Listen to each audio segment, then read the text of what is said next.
सीताराम सीताराम सीताराम जय सीताराम सीताराम सीताराम सीताराम जय सीताराम सीताराम सीताराम सीताराम जय सीताराम सीताराम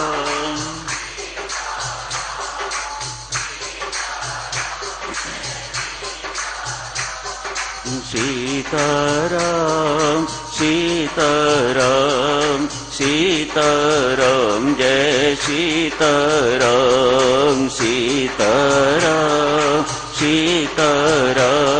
सीताराम जय सीताराम सीताराम सीताराम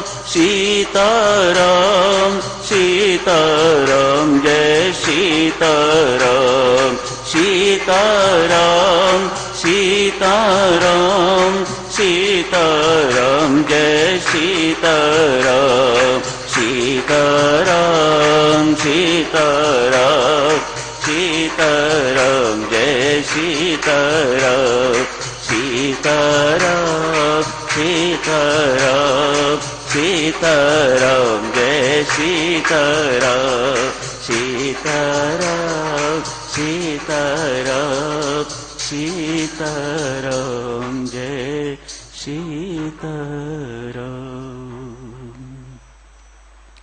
बहुत बहुत धन्यवाद शर्मन जी। कितना अपूर्व चरित्र है, कितना अनुकरणीय चरित्र है प्रभु राम का, कितना विलक्षण चरित्र है प्रभु राम का। मातेश्वरी सीता का भी कुछ कम नहीं। हिमालय पर्वत जैसी विपत्ति सिर पर आने पड़ी है, कहीं विचारों में किसी प्रकार की डिस्टॉर्शन नहीं है। कितना बैलेंस्ड मन है प्रभु राम का, कितनी बैलेंस्ड थिंकिंग है मां सीता की। ये चीजें इतना आदर्श हमारे सामने प्रस्तुत करती हैं, युगों युगांतरों तक अनुकरणीय रहेंगी।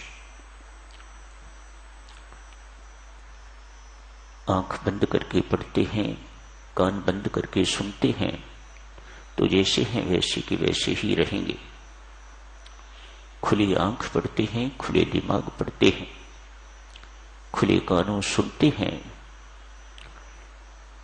तो प्रभु राम का चरित्र, मातेश्वरी सीता का चरित्र अति अनुकरणीय दिखाई पड़ता है। जय जयकार उनकी करने को मन करता है। वाह राम, वाह मां सीता। ध्यान दे देवियों सज्जनों, बेशक हम उन्हें भगवान का स्थान, परमेश्वर का स्थान, पर ब्रह्म परमात्मा का स्थान देते,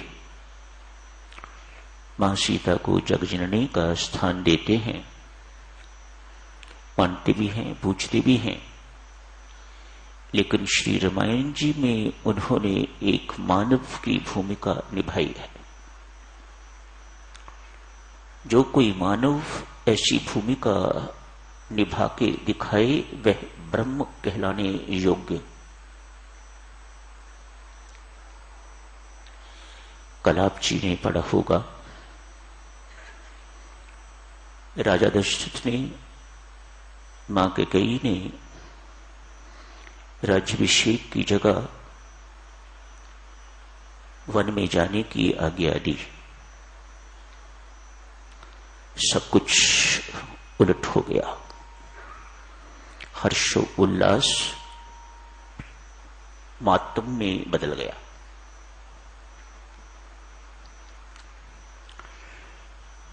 प्रभु राम एवं लक्ष्मण दोनों सीधे उनकी आज्ञा पाकर मां कुशल्या के महल में गए हैं। उन्हें सूचना देने के लिए, उनके आशीर्वाद प्राप्त करने के लिए, उनकी आज्ञा लेने के लिए, अनुमति लेने के लिए, आज्ञा तो हो गई, उनकी अनुमति लेने के लिए मां अम्बे मुझे इजाजत दें जंगल में जाने की।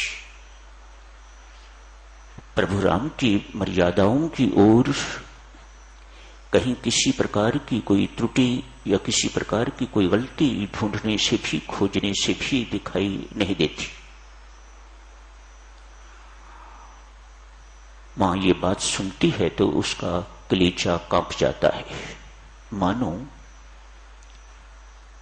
हृदय फड़फड़ाता हुआ बाहर निकल गया हो।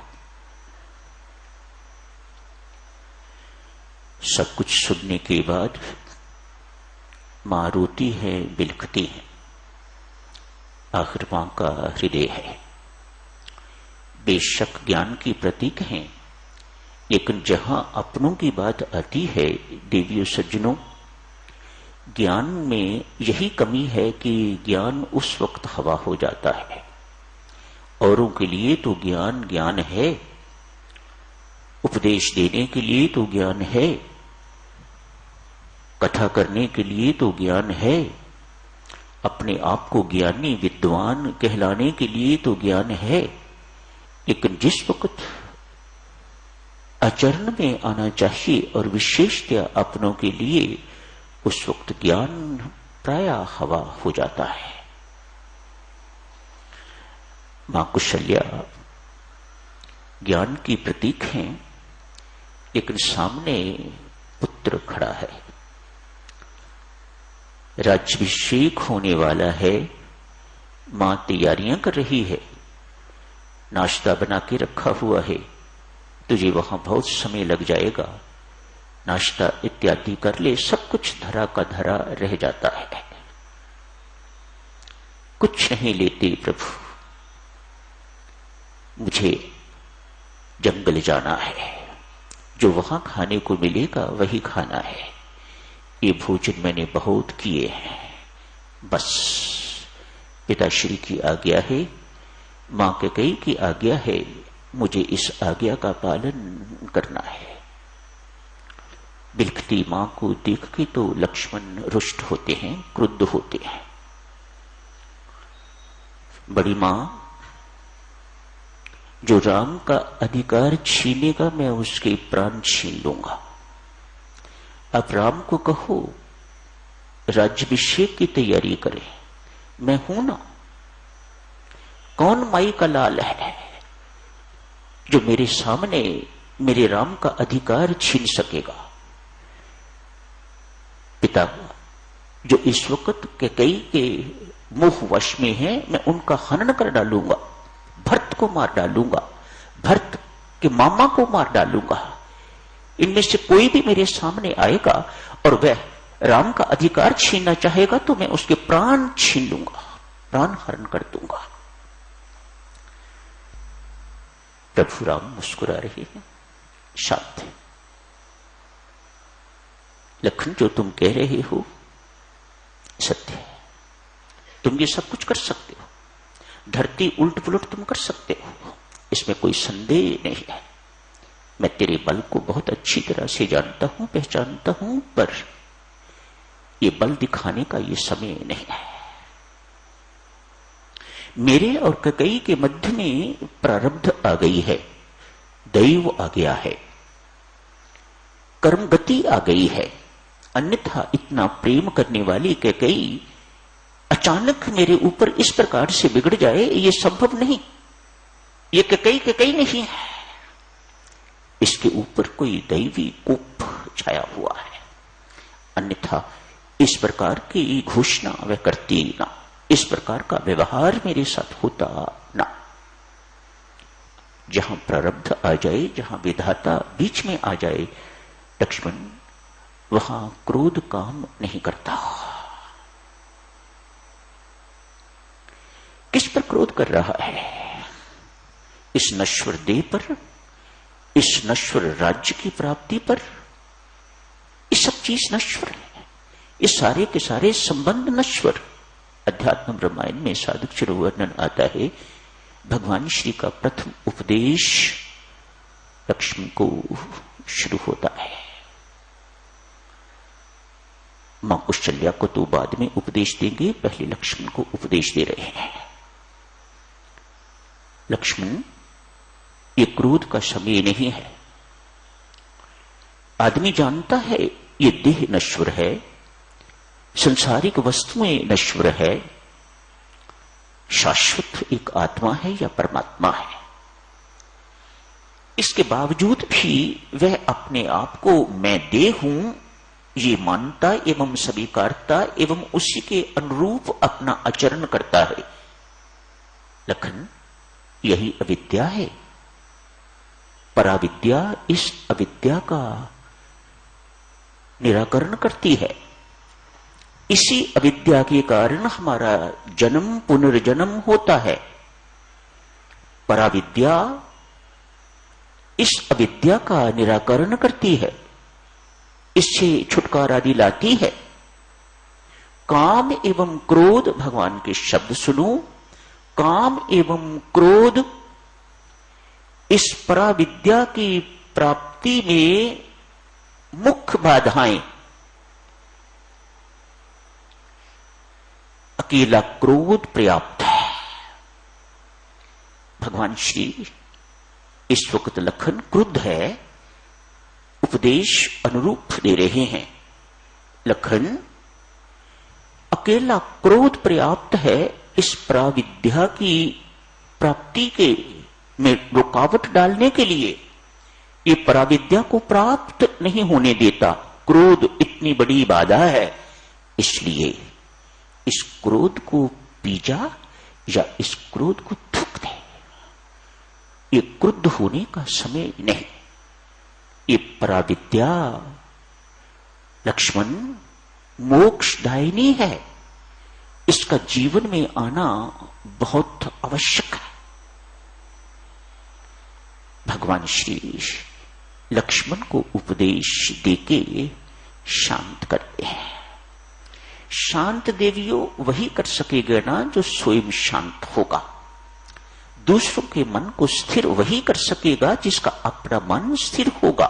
जिसका अपना मन बैलेंस्ड होगा वह दूसरों को बैलेंस्ड रहने का उपदेश दे सकेगा और उन्हें मन को बैलेंस्ड रखने में सहायता प्रदान कर सकेगा। अन्यथा सामान्य व्यक्ति को क्या बोध है कि बैलेंस्ड मन किस प्रकार से रखा जाता है, मन को किस प्रकार से स्थिर किया जाता है। वह क्या समझाएगा कि इस प्रकार से स्थिर करना चाहिए। मुसीबत के ऊपर मुसीबत आती जा रही है, लेकिन प्रभु राम किसी से आशीर्वाद लेने के लिए नहीं जा रहे। मेरे ऊपर मुसीबत आई है, समस्याओं का पहाड़ मेरे सिर के ऊपर टूट पड़ा है। इन मुसीबतों से मैं बच जाऊं, ये मुसीबतें टल जाएं, इसलिए मुझे आशीर्वाद दीजिएगा। ऐसा राम के चरित्र में कहीं आपको नहीं मिलेगा। आपने अनेक बार रामायण जी का अध्ययन किया है, कहीं आपको नहीं मिलेगा। एक ही शब्द सुनाते हैं, एक ही शब्द में सारी रामायण जो है वह समाप्त की जा सकती है, कही जा सकती है, वर्णन की जा सकती है। राम अपने जीवन से यही सिखाते हैं। इन समस्याओं को रोका नहीं जा सकता। जिंदगी में सहन करना सीखो तो मेरी तरह सदा शांत बैलेंस्ड रहोगे। सुखी जीवन जीने की कला, शांत जीवन जीने की कला भगवान राम का चरित्र सिखाता है। उन्हें कोई फर्क नहीं पड़ता अयोध्या में है या जंगल में है, उन्हें कोई फर्क नहीं पड़ता यहां से उन्हें सम्मान मिल रहा है या वहां अपमान मिल रहा है। यहां पर उनका स्वागत हो रहा है और वहां पर उन्हें युद्ध करना पड़ रहा है। राम सब स्थानों पर बिल्कुल एक जैसे हैं, उनकी मानसिक दशा बिल्कुल बैलेंस्ड है, अविचल। किसी स्थान पर प्रभु राम विचलित नहीं हुए। ये सबसे बड़ी शिक्षा है साधुजनों। प्रभु राम एवं मातेश्वरी के जीवनों से, चरित्रों से जारी रखेंगे साधुजन। इस चर्चा को आगे आज यहीं समाप्त करने की इजाजत दीजिएगा। धन्यवाद।